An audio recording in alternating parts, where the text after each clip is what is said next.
Eileen Ermita Buhain, Rosemary Arenas, Mylene Garcia Albano, Gwendolyn Garcia, Marlene Primicias Agabas, Emeline Aglipay Villar, Sarah Jane Elago, and Victoria Isabel Noel be constituted to notify Representative Pantaleon de Alvarez of his election as the Speaker of the House of Representatives, and thereafter to escort the Speaker-elect to the rostrum for the oath-taking rites.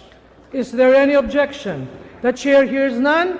The Notification Committee is hereby constituted. The members of the House so named are hereby appointed to the Notification Committee, and they are requested to inform the Speaker-elect, the Honorable Pantaleon D. Alvarez, of his election and to escort him to the rostrum. The Chair invites the family of the Speaker-elect to join him at the rostrum as he takes his oath of office. The session is suspended.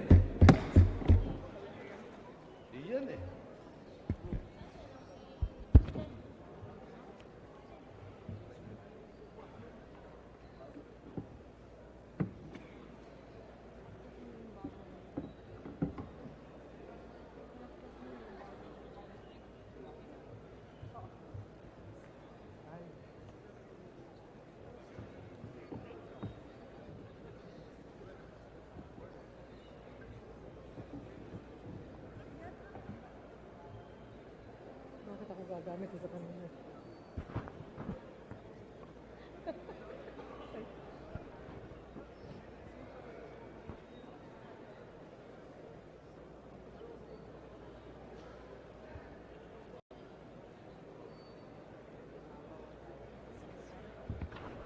Pakimarkahan yun kay Speaker Belmonte.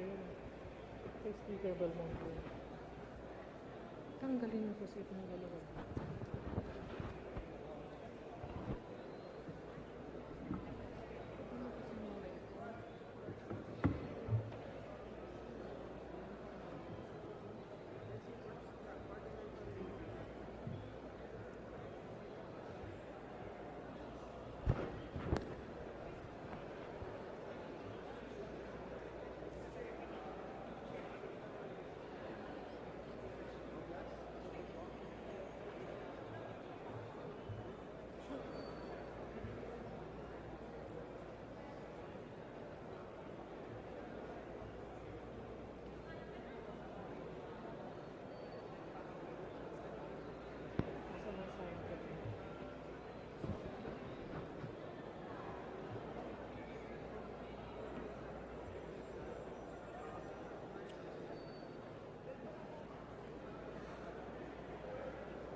Huwag mo munang paunahin kasi dapat yun.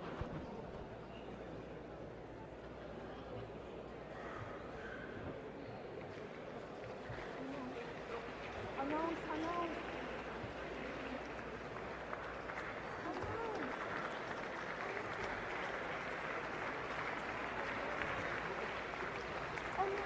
We would like to announce the arrival of the new Speaker of the House, the 17th Congress, Speaker Pantaleon de Alvarez.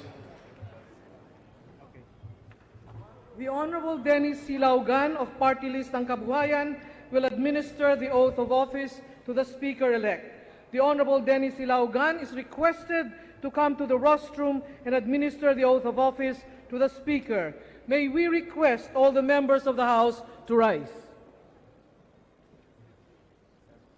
Ito po yung legal na gagamitin niyo mamaya bago yan, sir, para sa inyo.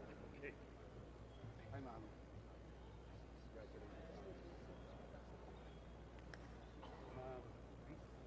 Ma'am, ibang members po na pa. Ma'am, sir, gusto ko muna ito.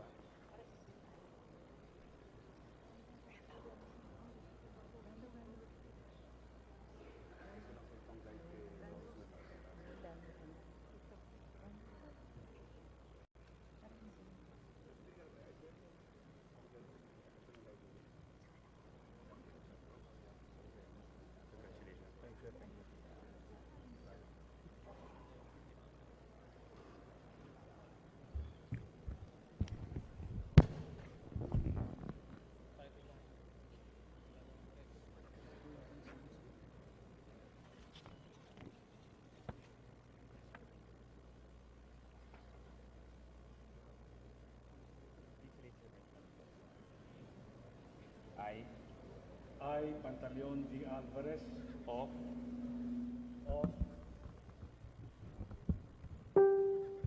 having been elected as representative of 1st District of Davao del Norte, having been elected as Speaker of the House of Representatives, hereby solemnly swear hereby solemnly swear that I will well and faithfully that I will well and faithfully discharge to the best of my ability discharge to the best of my ability the duties of my present position the duties of my present position and of all others and of all others I may hereafter hold I may hereafter hold under the Republic of the Philippines. under the Republic of the Philippines. That I will support That I will support and defend the Constitution and defend the Constitution of the of Philippines. the Philippines. That I will bear true faith That I will bear true faith and allegiance to the same. and allegiance to the same. And that I will obey the laws, And that I will obey the laws, legal orders, legal orders, and decrees and decrees promulgated by the duly constituted authorities promulgated by the duly constituted authorities of the Republic of the Philippines. of the Republic of Philippines.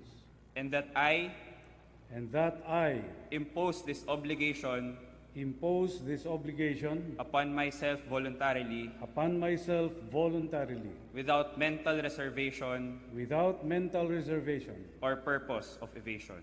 or purpose of evasion. So help me God. So help me God. Speaker, congratulations.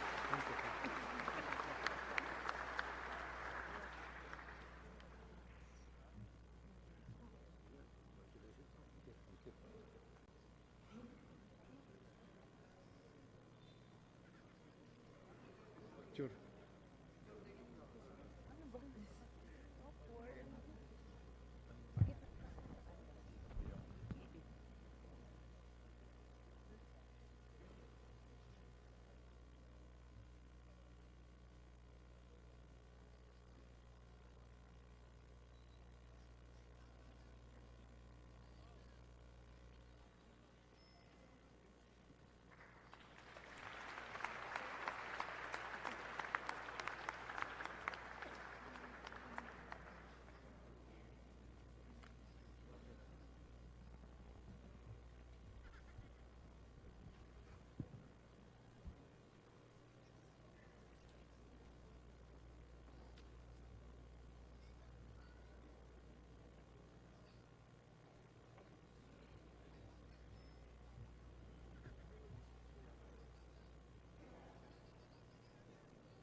You may sit down.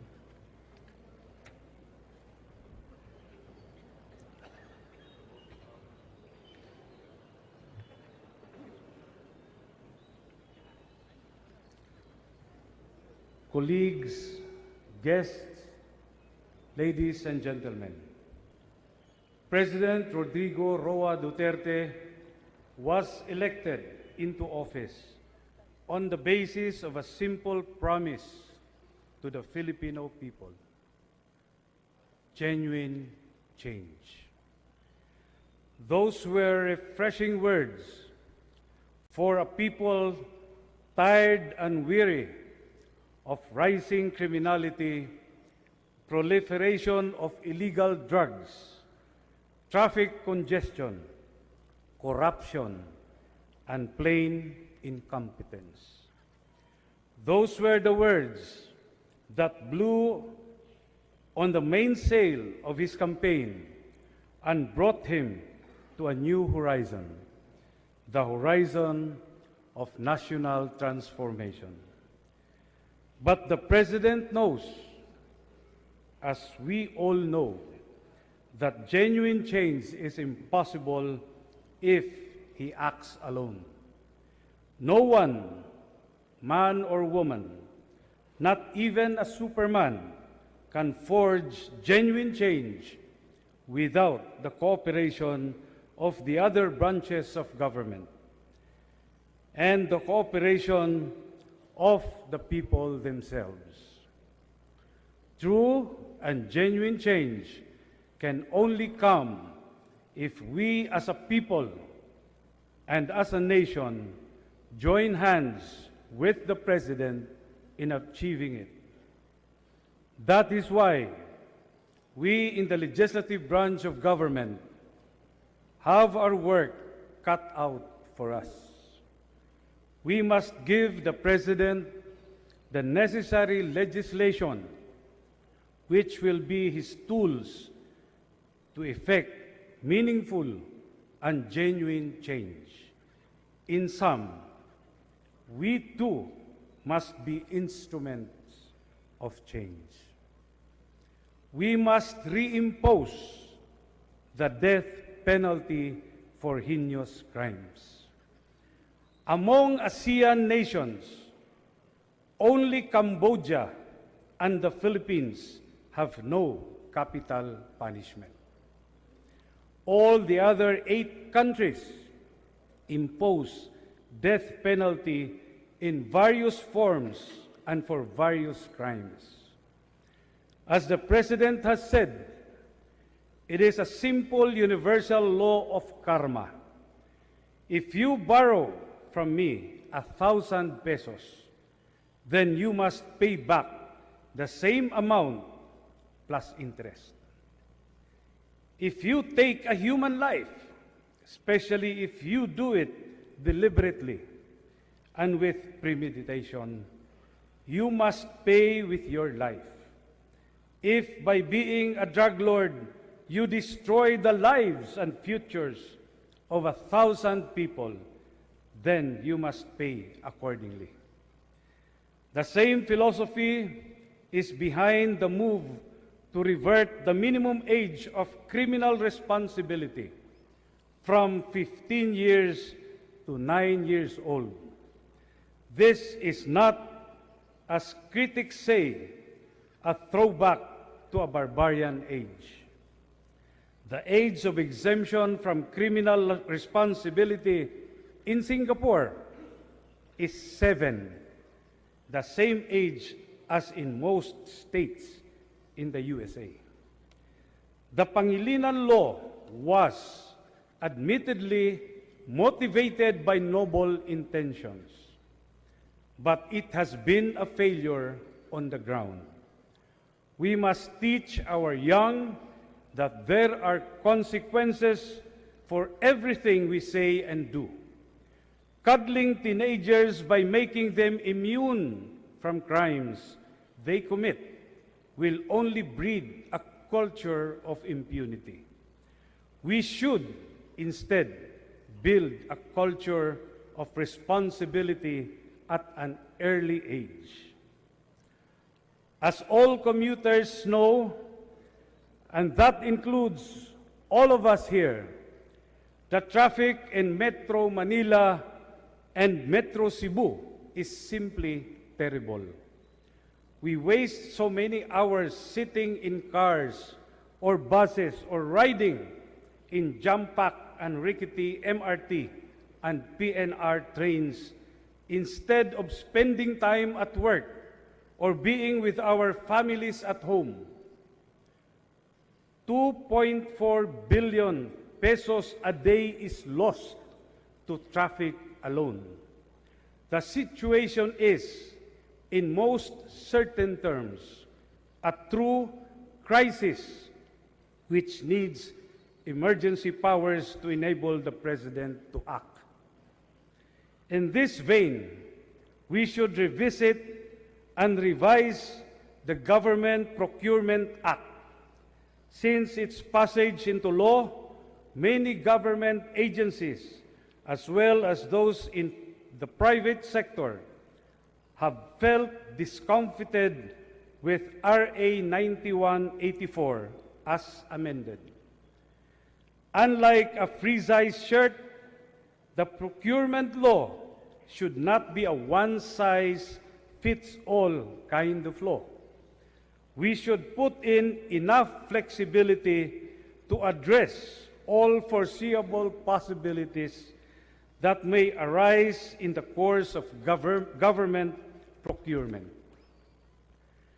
The President has started the ball rolling in the direction of greater transparency in government with an executive order on freedom of information. We should do our part and enact a meaningful freedom of information law applicable to all branches of government. The greatest crimes are committed in dark secrecy. A freedom of information law will bring the light of truth and transparency into government transactions. The law on income taxation should be simplified into one imposed on gross income progressively. Tax laws have become so complicated that they are exploited by corrupt BIR officials in order to extort money from the taxpayers. Ordinary individuals, for their part, choose not to pay taxes precisely because they do not understand tax laws. A simplified law on taxation would encourage people to pay taxes and contribute to a society that they know will take care of them.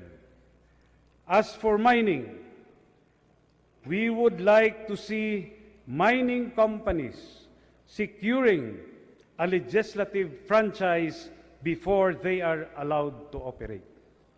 That way, their activities would be subject to legislative oversight, and their franchises can be revoked by the oversight body instead of a probably bribable bureaucrat in an obscure DENR office if they violate the terms and conditions thereof.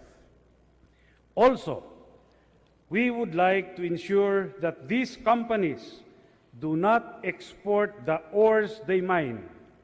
Processing or semi-processing of these ores should be done within the Philippines. This one way to give jobs to our people instead of enriching only the stockholders of mining companies. The labor laws need revision. We should increase the penalties presently in our statutes for the non-payment of minimum wage. And the National Wages and Productivity Commission, the DOLE, should have an arm that will make sure violators are prosecuted. The practice of endo should be looked into. Manpower supply agencies should be mandated upon pain of criminal liability to comply with all labor standards on wages and benefits, and the employer be made solidarily liable. As for Social Security, it is only right and just that the pensions of our retirees should be adjusted upwards so they can buy their groceries and their medicines at today's prices. If we need to increase contributions so we can fund the increase in pension benefits, then we must. We must adjust not only to meet the present needs, but also to anticipate future needs. During elections, our senior citizens and PWDs, or differently abled citizens, should have the option to avail of the procedures for absentee voting. The fact that you are elderly or in a wheelchair should not disenfranchise you from participating in the most sacred exercise of a democratic nation, electing your leaders into office.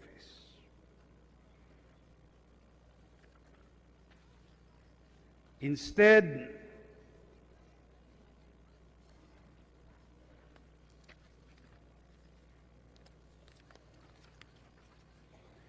and of course, the most holy grail of all, the revision of the 1987 Constitution and the transformation of our system of government from a unitary presidential form to a federal parliamentary one. The unitary and highly centralized form of government was imposed on us by the colonizing power of Spain and the United States of America. And for one reason, total control over the country. The results have been stunted growth in about 80% of our country, and the over-dependence of local government units upon the national government. The power of Imperial Manila over the rest of our nation has to end. Our LGUs need to be allowed to stand on their own feet and to develop and grow as they see fit, subject only to standards that the national government may set. This, among others, should be done by a constitutional convention within a time limit set by Congress. If this legislative agenda seems overly ambitious to some, it is only because of inertia. A body at rest tends to rest indefinitely and will resist movement. But we should not be like the admiral who, because he feared the big waves of the Pacific and the journey into the unknown, dropped anchor in a harbor and held office there. Let us not fear change. The only thing we should fear is the fear of change itself. Instead, let us embrace change. Let us be instruments of change and apply the other side of the law of inertia. A body on the move tends to move indefinitely.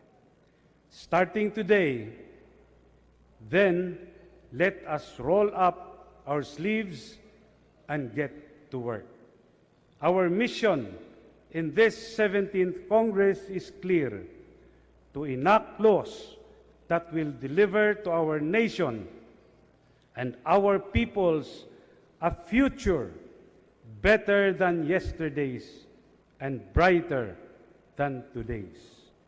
Tinuod nga kausaban, daghang salamat.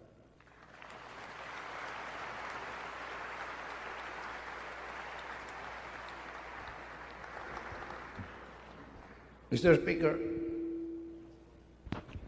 on behalf, Mr. Majority Leader. at this point, on behalf of the body, I wish to commend the leadership of the House of Representatives 16th Congress for its successful stewardship of this chamber in passing vital legislations aimed at improving the quality of life of every Filipino.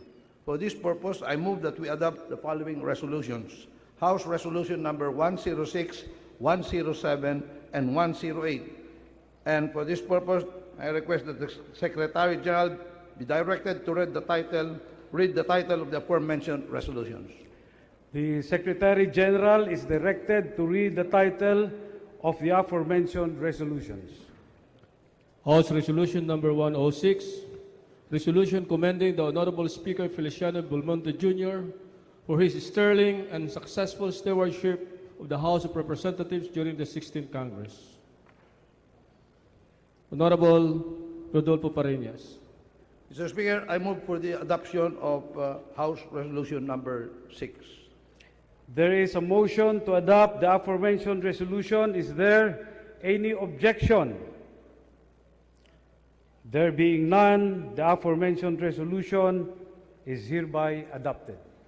House Resolution Number 107, Resolution commending the Honorable Neptali M. Gonzales II, Representative Lone District of Mandaluyong City, for his sterling qualities and his dedicated and exemplary service as Majority Leader during the 11th, 12th, 15th, and 16th Congress. Honorable Rodolfo C. Parinas. Mr. Speaker, I move for the adoption of House Resolution Number 107. There is a motion to adopt Resolution Number 107. Is there any objection? There being none, the aforementioned resolution is hereby adopted.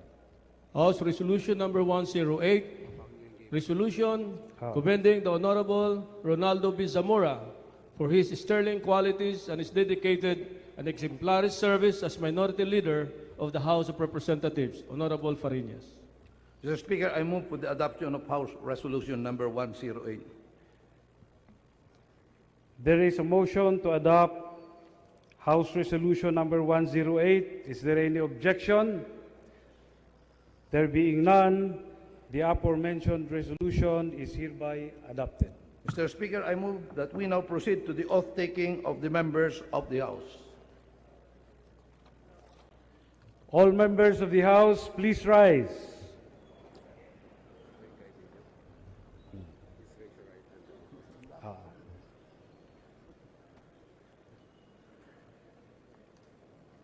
Please raise your right hands and repeat after me.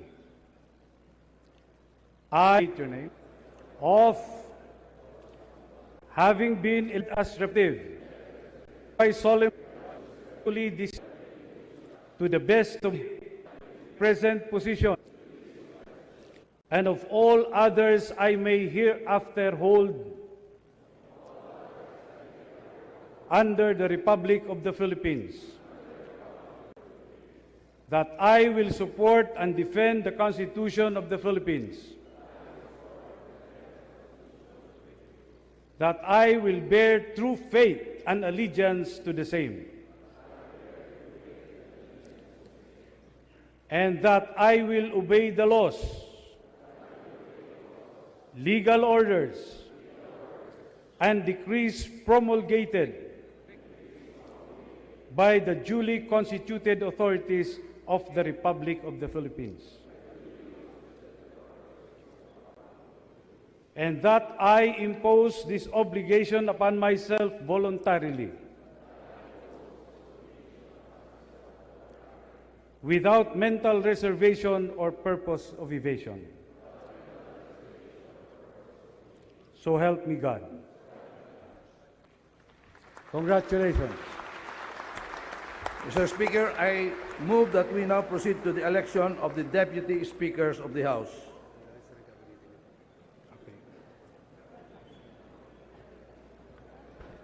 Is there any objection? The chair hears none. The election of the Deputy Speakers of the House is now in order. Mr. Speaker, I move that we elect Representatives Eric D. Singson, Mercedes K. Alvarez, Fredenil H. Castro, and Raneo E. Abu as Deputy Speakers of the House of Representatives. Is there any objection? The chair hears none. The Honorable Eric D. Singson, Honorable Mercedes K. Alvarez, Honorable Frednil H. Castro, and Honorable Raneo E. Abu are unanimously elected as Deputy Speakers of the House of Representatives.